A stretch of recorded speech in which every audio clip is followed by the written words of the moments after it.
네, 여러분 안녕하십니까? 인문학 살롱의 유혜선입니다.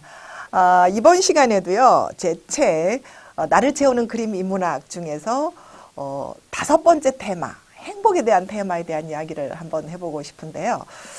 우리 사람들은 누구나 다 행복을 꿈꿉니다. 다 행복하기 위해서.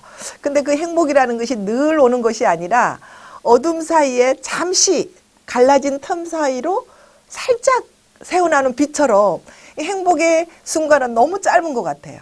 그렇지만 그 짧은 행복의 순간을 위해서 우리는 많은 시간 동안 준비를 하고 또 노력하고 기다리고 인내하고 또 그런 삶을 보내는 것 같습니다. 그러다 보니까 우리가 참고 인내하고 하는 것도 약간 우리 생활 사회 주변에서는 금기시되어 있는 게 있어요. 우리가 허락을 하지만 거기까지는 안 된다.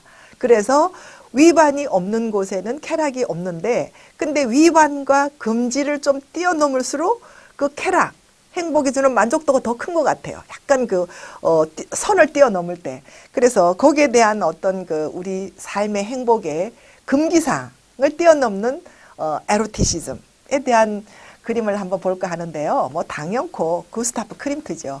구스타프 크림트의 그림을 보면서 우리 삶의 긍정적인 에너지, 에로티시즘을 주는 그런 어떤 성적 행복은 어떤 것일까 하는 것에 대해서 한번 볼까 하는데요. 사람은 다 행복에 대한 꿈을 꿉니다. 근데 오늘날 자본주의 사회에서 그러면 행복의 척도가 뭘까? 여러분들 어떨 때 행복하세요? 대부분의 사람들은 돈을 많이 벌고 좀 경제적으로 풍요를 누릴 때가 행복하지 않을까 하는 생각이 듭니다.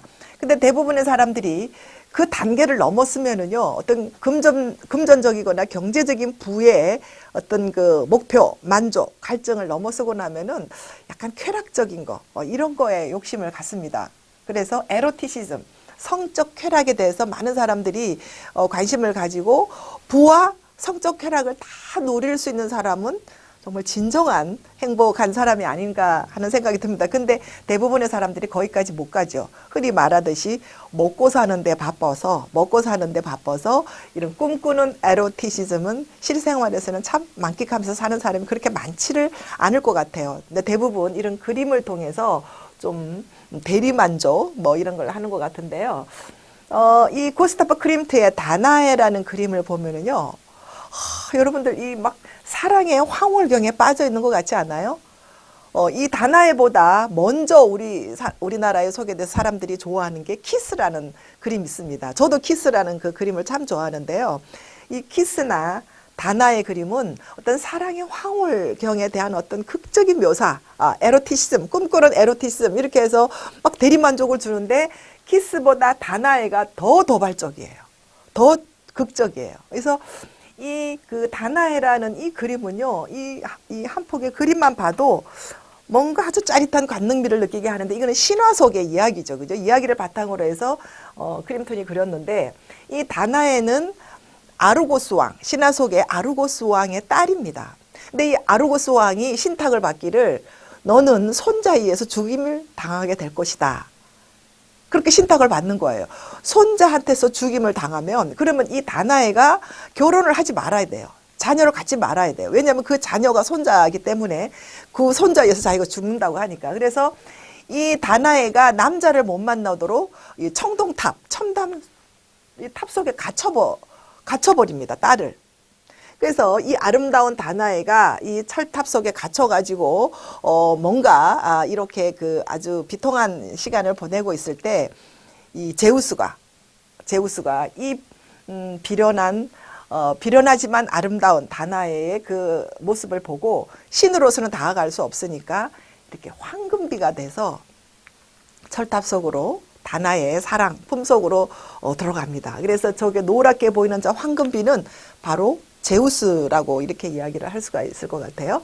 그래서 이 다나에는 제우스의 황금비를 맞으면서 이 자세를 한번 보세요. 그러니까 허벅지가 이렇게 막 꺾어져 있죠, 그죠? 그리고 아주 그 몽환적인 눈을 감았는데 아주 꿈속을 헤매는 것 같은 몽환적인 눈. 그 다음에 몸 위로 쏟아지는 황금과 휘어진 다리, 몽환적인 눈과 손가락 하나, 극적인 카타르시스에 도달하면 손가락이 이렇게 휘어지잖아요. 예, 그 다음에 홍조를 띤 얼굴, 뺨, 그 다음에 살짝 벌어진 입술, 그 사이에 하얀 치아, 이런 것들이요. 아주 그 에로틱한 성관계의 절정의 모사를 하고 있습니다. 네, 그렇죠. 그래서 관능미의 절정이다라고 이렇게 이야기를 합니다. 그러니까 이런 그림을 보고요. 대부분 좀 그 성에서 자꾸 멀어지려고 하는 중년 이상의 남녀들한테는 굉장히 환상을 주는 그런 그림이라고 할 수 있겠죠. 구스타프 크림트는요, 오스트리아의 화가입니다. 집안에 어릴 때부터 이 금세공업자의 아들로 태어났어요. 집안에서 이 금을 다루고 하는 이런 집안에서 태어났기 때문에 이 금에 대해서 굉장히 익숙합니다.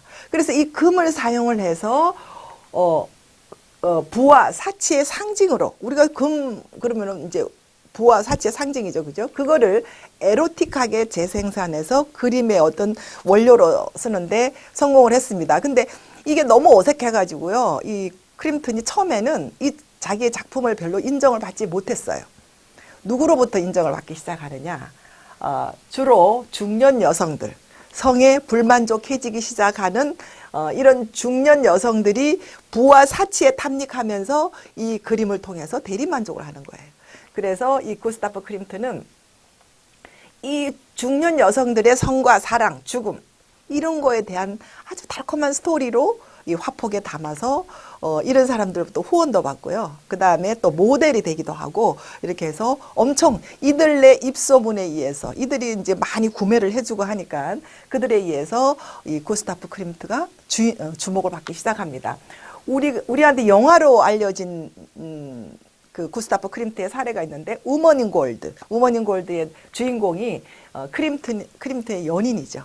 아델레. 아델레는 유대계 금융인의 딸이었다고 합니다. 돈도 많고 또 아름다움과 관능미를 가지고 있으니까 크림트의 모델로도 이렇게 활동을 하면서 또 많은 그림을 사서 줘서 이 사교계의 여왕인 이 아델레가 크림튼을 세계적인 작가로 이렇게 부각시키는데 큰 역할을 했다라고 이렇게 할 수가 있겠습니다. 네.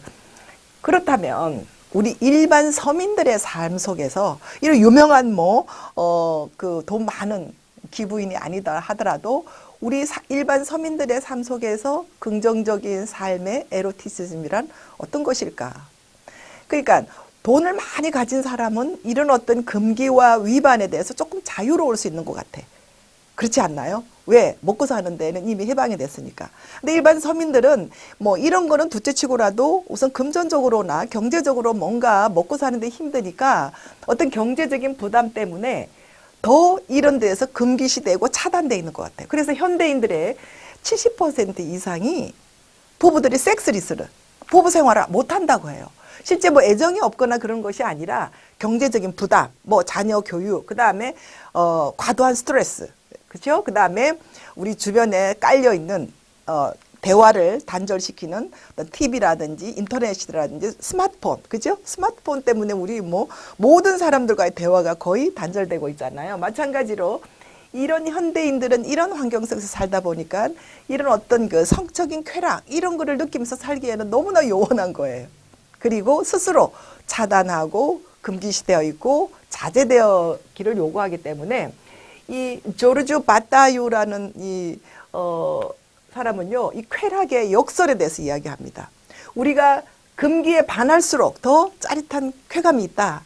금기를 위반하면서 그걸 뛰어넘는데 일반 서민들은 그걸 뛰어넘지를 못하죠. 예, 살기에 바쁘니까. 근데 돈을 많이 가진 사람들은 그거를 뛰어넘어서 그 이상의 어쩜 뭐 타락의 경지에까지도 이런 쾌락을 즐기기도 합니다. 네, 그래서 이 성욕은 우리 인생의 동전의 양면과 같은 것이다. 예, 필요하고 우리 삶에 에너지를 주고 즐거움과 쾌락을 주지만 그 이상의 수준을 뛰어넘으면 그것은 타락이 되고 퇴폐가 되는 거죠. 그리고 금기시되고 위반시됩니다. 그렇지만 성욕은 생명의 에너지이자 죽음을 동반한 최고도의 감각적 향유이다. 그렇다면 이 쾌락의 강도는요, 죽음 직전의 순간이 가장 높다고 합니다. 그러면 죽음을 불사하고 쾌락을 즐기는 그 한계. 그 한계는 우리 일반 사람들한테는 어디까지 허락이 된 거일까요? 좀 궁금하지 않아요? 죽음 직전에까지 에로티시즘을 즐기는 그 용맹함, 용감함. 예. 금기를 파괴하지 않으면서 지루하지 않게 사는 우리 일반 소시민들의 한계, 생활의 한계는 어디까지일까? 어디까지 허락이 될까? 궁금해지기 시작합니다. 이런 긍정적인 삶의 에로티시즘을 우리가 어떻게 추구를 해야 될까 하는 것에 더 질문을 갖습니다.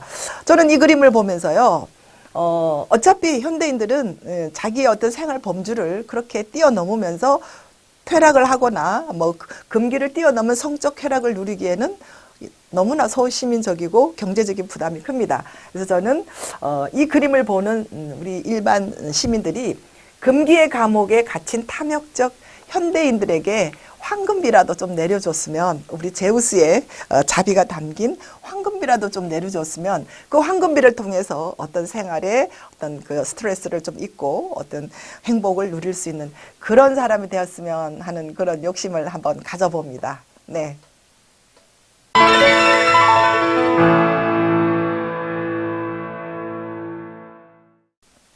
네, 여러분 안녕하십니까? 인문학 살롱의 유혜선입니다. 위반이 없는 곳에 쾌락은 없다. 예, 우리 테마, 제 책 나를 채우는 그림 인문학 중에서 테마 행복에 대한 이야기를 하고 있는데요. 현대 자본주의 사회에서의 행복의 척도는 뭘까요? 여러분들 어떨 때 행복하십니까? 예, 제일 첫 번째가 어떤 경제적인 것으로부터 좀 자유로울 때, 그때가 좀 행복하죠. 그 다음에 거기에서 조금 자유로워지면은 내 삶을 조금 짜릿짜릿하게 느낄 수 있는 그런 어떤 쾌락, 그 중에서도 성적 쾌락, 이런 것들이 두 가지가 아마 현대 자본주의 사회에서 그걸 다 누릴 수 있는 사람이 행복한 사람이다. 저는 이렇게 이제 만약에 가정을 해본다면, 그렇다면 긍정적인 삶에 에로티시즘을 줄 수 있는 행복의 기준은 뭘까?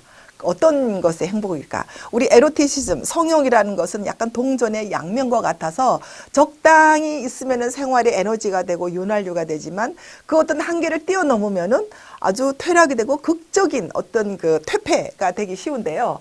그 금기시되고 위반을 하면은 타락을 하게 되죠. 그래서 이 성욕은 그 구스타프 크림트의 단어에는요, 우리 인간이 위반되고 금기시대 어떤 그런 어떤 성적 쾌락을 뛰어넘을 수 있는 상상력을 줄 수 있는 그림이라고 생각을 합니다. 성욕은 생명의 에너지이자 죽음을 동반한 최고의 감각적 향유죠. 근데 금기를 파괴하지 않으면서 지루하지 않게 살 수 있는 사람들의 한계는 어디까지일까? 이럴 때 저는 이런 그림을 보면서요, 다나에는 어차피 아버지의 어떤 그 금기를 뛰어넘었어요. 왜? 남자를 만나지 말라. 그래서 남자를 만나서 손자가 자기 아버지를 죽일지 모른다는 신탁 때문에 철답에 갇혀서 남자를 만나지 말아야 되는데, 제우스라는 이 신이 황금비가 돼서 그 남자와 아주 성적인 쾌락을 나누는 이런 금기를 위반한 거죠. 그죠? 그 극적인 장면의 순간을 이렇게 그림으로 묘사를 해놨죠. 아주 황홀경에 빠져 있습니다. 여자의 관능적인 포즈, 홍조, 그 다음에 그 살짝 벌어진 입, 저런 손가락, 그 다음에 뭐 주변의 어떤 분위기, 이런 거는 어떤 남녀 관계에 있어요. 절정에 도달했을 때, 카타르시스에 도달했을 때 에로티즘의 극적인 순간이 아닐까 하는 생각이 듭니다. 우리 현대인들 여러 가지 스트레스와 불만과 뭐 경제적인 부담 때문에 이런 어떤 극적인 쾌감을 느끼기에는 아주 어려울 것 같아요. 그래서 이런 그림을 보시면서 금기의 감옥에 갇힌 우리 현대인들에게, 탐욕적인 현대인들에게 이런 황금비를 내려서 우선 기분만이라도 카타르시를 느낄 수 있는 그런 어떤 여러분이 볼 수 있는 그림이 되었으면 하는 바람입니다. 네, 감사합니다.